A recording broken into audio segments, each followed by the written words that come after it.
Bien, sin más demoras, vamos con la última intervención del profesor y abogado Cristian Lepín Molina, que viene de la Universidad de Chile. El profesor Lepín nos va a hablar de los derechos de las personas con discapacidad ante la jurisprudencia, de manera que cuando quiera, Cristian puede empezar su intervención. Sí. Bueno, en primer lugar quiero agradecer a la organización, a la Universidad de Alicante y a todo el grupo de investigadores que organiza este encuentro. Mis excusas, tenía algún inconveniente laboral para el problema de la conexión, pero ya estoy en condiciones de poder presentar mi ponencia. La situación de Chile es distinta a la que se plantea en los otros países. Lamentablemente, si bien ha aprobado los tratados internacionales respecto a los derechos humanos de las personas con discapacidad, existe una legislación, podríamos plantear, contradictoria. Algún tipo de normas es coherente y se encuentra ajustada al nuevo estándar de las personas de los derechos de las personas con discapacidad, especialmente su reconocimiento a través de los derechos fundamentales, pero hay otras normas que son completamente arcaicas, que van en contra de los derechos de las personas e incluso resultan de alguna manera peyorativa o pueden resultar un poco, digamos, difícil de sostener el estado actual de la ciencia y los derechos de las personas con discapacidad, como lo he señalado. Entonces, coexiste en primer lugar un sistema de normas que por una parte se ajusta a los estándares internacionales y por otra. El principal problema en el ámbito del derecho civil es que precisamente las normas del Código Civil no se ajustan a a dicho estándar. Las normas del Código Civil básicamente se refieren a la capacidad y estimando que las personas, ni siquiera hace referencia a las personas con discapacidad. Creo que es bueno recordar, a pesar de que en este Congreso muchos ya lo saben, pero en la situación de Chile es que tiene un código civil del año 1855, que tuvo como fuente el Código Civil Napoleónico de 1804 y el proyecto de Código Civil Español de García Goyena. Desde esa época, el Código Civil chileno se encuentra vigente, 1857, aprobado en 1855, con muy pocas modificaciones, especialmente en materia de capacidad de las personas.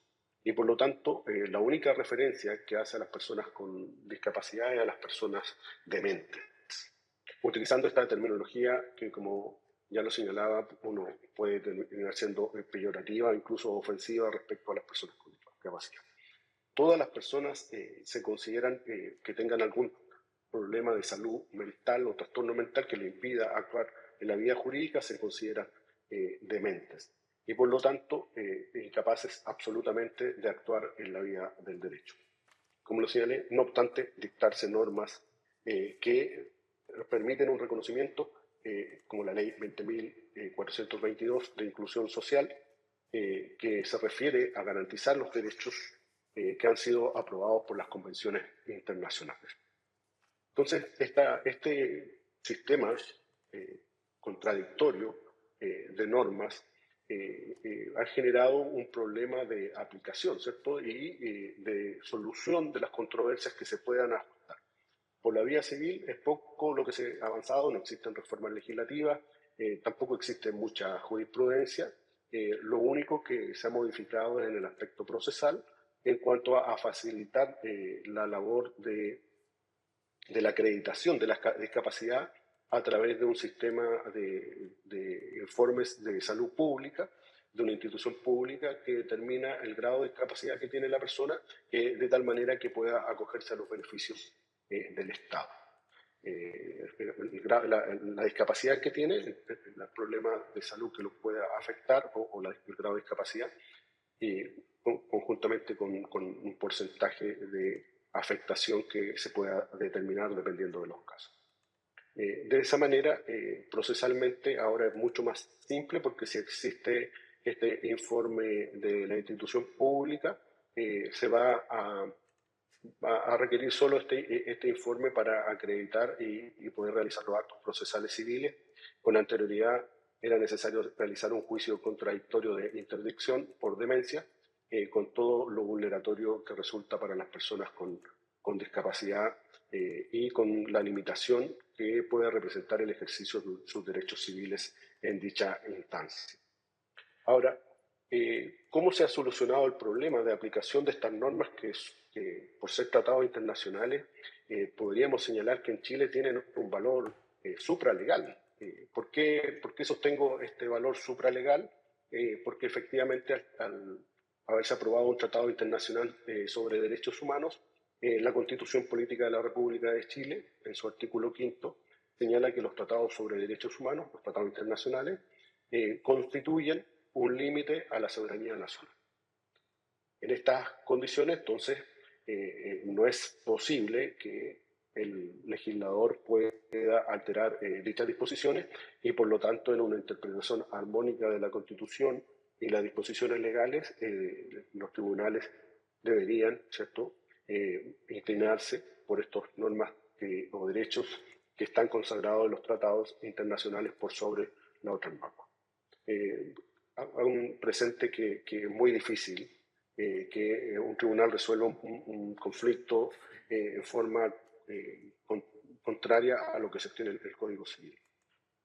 Pero para abordar el tema fundamentalmente de mi ponencia, como he señalado, existe este problema contradictorio de la legislación, existen pocos avances en materia cómo se han resuelto los conflictos. Los conflictos entonces los tribunales lo han fallado, especialmente a través de las acciones constitucionales. Chile tiene la Constitución Política de la República, principalmente una acción constitucional que es de conocimiento de los tribunales superiores de justicia, específicamente de las Cortes de Apelaciones. Estos tribunales superiores de justicia conocen lo que se denomina un recurso de protección. Este recurso de protección lo que hace es proteger los derechos fundamentales de las personas. En esta sede, entonces, donde encontramos la mayor cantidad de fallos en que se hace alguna referencia a los derechos de las personas con discapacidad. ¿Qué tipo de fallos podemos mencionar? En primer lugar, los que se refieren a los derechos de la educación, en el ámbito educacional. Específicamente de niños que puedan ser afectados por alguna discapacidad o, por ejemplo, la Corte de Apelaciones de Arica falla una causa de expulsión arbitraria de un niño que tenía el síndrome de Sotos y cuya conducta, un tanto agresiva, no se podía controlar porque el colegio decidió no mantener los apoyos necesarios. Entonces, la Corte de Apelaciones estimó que el colegio incurría en un incumplimiento de la normativa internacional, específicamente los tratados que protegen a las personas con discapacidad y de la normativa educacional que obliga a tener una educación inclusiva considerando a las personas con discapacidad y considerando los apoyos necesarios que se requieren, en este caso, específicos para poder controlar la situación que podía llevar a un cierto nivel de agresividad. Entonces la Corte de Apelaciones acoge el recurso de protección y ordena reintegrar al niño y además reintegrar estas medidas de apoyo que necesitaba para poder cumplir mantener su situación educacional. Por otro lado, hay una situación similar con respecto a un niño, también en la Corte de Apelaciones de Arica, que se trata de un niño con trastorno del espectro autista, que también se deja sin su tutora y sin las medidas de apoyo, y por lo tanto se genera este conflicto en el colegio toma la medida de expulsión y finalmente la Corte también ordena que sea reintegrado. Y por último, otro caso de tema educacional, normalmente afectan evidentemente a niños, es un niño con un síndrome de trastorno de déficit atencional y el cual se le toma la sanción de negarle la matrícula para lo siguiente. por los temas que le afectaban. También estimando que este acto es arbitrario e ilegal y ordenando la reincorporación del niño, o sea, dejando sin efecto la negativa a otorgarle la matrícula para el año siguiente y por lo tanto pudo continuar sus estudios. Creo que algo positivo que se puede destacar de esta acción constitucional, que como lo señalé está regulada en los artículos 19 y 20 de la Constitución Política de la República de Chile, es la rapidez con la que se puede ejercer. Es decir, normalmente se presenta a través por escrito, puede interponerla cualquier persona, incluso sin necesidad de un abogado, y la Corte lo resuelve previo informe de las partes, y puede ser un trámite para los tiempos judiciales relativamente rápido, es decir, 30, 60 días puede estar adoptada la medida. Eso también va a depender si se ejerce algún recurso de apelación ante la Corte Suprema. En la mayoría de estos casos no se ejerció ningún recurso de apelación y por lo tanto la solución fue relativamente rápida. Otros casos interesantes tienen que ver con el derecho a la salud y el acceso a la información. Se trata, por ejemplo, de un caso de la Corte de Apelaciones de Concepción, de personas que necesitaban comunicarse a través del lenguaje de señas. Y es usual que estos sistemas de salud no tengan una persona habilitada y por lo tanto las personas que concurrían con esta forma de comunicación por lenguaje de señas no tenían una información respecto de las consultas que estaban realizando en el ámbito médico y de salud y por lo tanto la Corte ordena a que el servicio médico debe tener una persona habilitada que conozca este lenguaje de señas para poder comunicarse con estos pacientes y tengan el acceso tanto a la salud como a la información que se requiere. Una situación similar también en la Corte de Apelaciones de Concepción respecto a un centro de salud. En este caso se trata de una persona que se encontraba embarazada y que tampoco el tribunal cumplió, o sea, el Servicio de Salud cumplió con entregarle la información. Entonces era doblemente grave porque tenía los controles propios del embarazo, estaba en el periodo de embarazo y dicha situación entonces implicaba que iba a los controles y no asistía a los controles sin tener la información respecto de cómo iba avanzando la gestación de su bebé. Dicha situación entonces también fue revertida por la Corte ordenando que se incorporara una persona que pudiera entender el lenguaje de señas. Entonces, primero el derecho a la educación respecto a los niños y el respecto al derecho a la salud. Existen otros casos también de personas migrantes en que se requiere el lenguaje, pero obviamente nosotros no hemos detenido el tema de personas que puedan tener algún grado de discapacidad. Es un tema recurrente de que los servicios de salud de manera insólita no tengan los medios para comunicarse con las personas que requieren alguna situación especial, como en el caso del lenguaje de señas. Un tercer punto es la igualdad y la no discriminación. Hay un caso de la Corte de Apelaciones de Santiago que me tocó conocer como en mi calidad de ministro suplente. Estuve 5 años en la Corte de Apelaciones de Santiago, perdón, y en dicha calidad me tocó conocer de un caso que afectaba a colegas abogados. El sistema de tramitación de juicios en Chile se realiza a través de esta misma modalidad virtual. Y por lo tanto, toda la tramitación de los escritos se realiza en una plataforma que se denomina Oficina Judicial Virtual. En dicha plataforma se sube la demanda, la contestación, bueno, dependiendo ahí del tipo de juicio. Y bueno, concurre un grupo de abogados con discapacidad visual que la plataforma no le permitía tener acceso a sus causas. Y por lo tanto no podían ejercer su derecho, su representación como abogados porque la información no se encontraba disponible para ellos en la condición que les afectaba de discapacidad visual.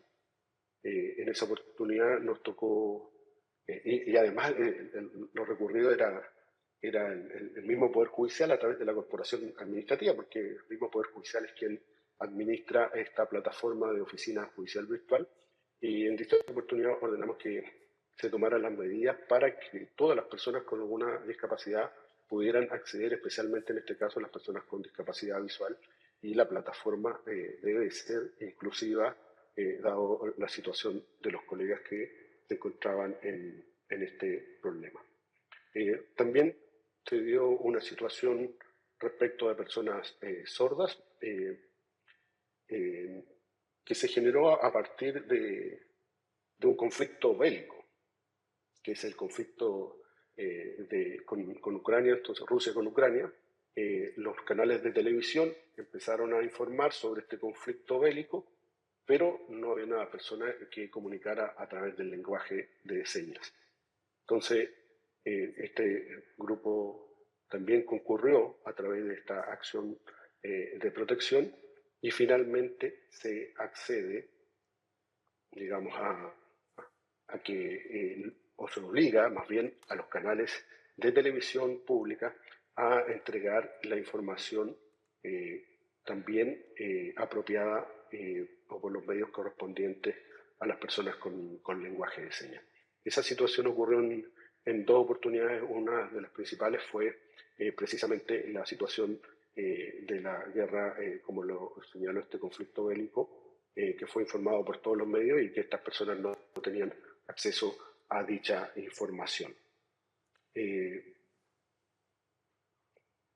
También respecto al acceso a la información hay otro caso que lo voy a comentar, que se refiere a la situación de un condominio, de una copropiedad inmobiliaria, donde los residentes, la administración multa a una persona con discapacidad por dejar su silla de ruedas fuera de su domicilio, en los espacios comunes. Entonces lo multa y le aplican las sanciones reglamentarias del condominio, y esta persona recurre a través de este medio que les menciono, el recurso de protección, a la Corte de Apelaciones, y la Corte de Apelaciones estima que esa medida es ilegal, porque le estaría negando el acceso o el acceso como persona y la vía independiente que necesita como copropietario, que tiene en este caso un requerimiento distinto al de los demás.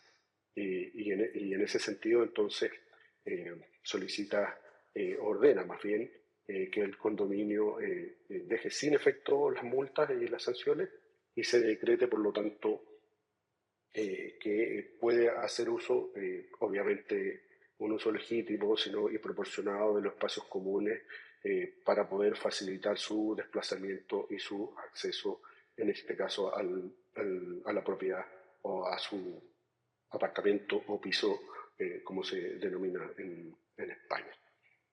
Bien, por último, para ya ir cerrando respecto a los casos principales, está una situación de una persona en cierto grado ya de discapacidad mental, pero leve, que un banco se niega a permitirle los movimientos a través de su cuenta corriente.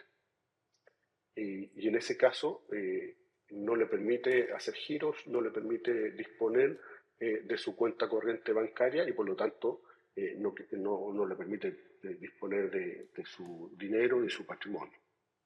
Como esta acción constitucional, entre otras cosas, protege el derecho de propiedad, la Corte ordena, en base a estos fundamentos, el derecho de propiedad y la protección y la libertad, ¿cierto?, y autonomía de las personas con discapacidad, que se deje sin efecto dicha sanción por parte del banco, estimando que era arbitraria e ilegal, y se permita, en consecuencia, poder ejercer los derechos respecto de los bienes de su propiedad según corresponda.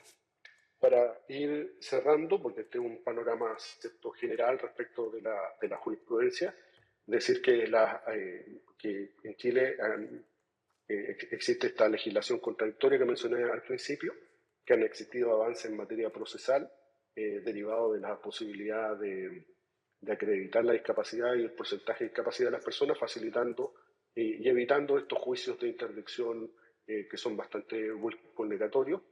que no existen acciones civiles y que lamentablemente el Código Civil sigue con las normas arcaicas, ¿cierto?, del año 1855, sin distinguir y solo dejando en la incapacidad absoluta a las personas con discapacidad mental, sin permitirles su intervención en la vida en ninguno de sus aspectos. Se decreta la interdicción y finalmente se les prohíbe actuar en la vida civil, nombrándole a un curador que va a sustituir su voluntad.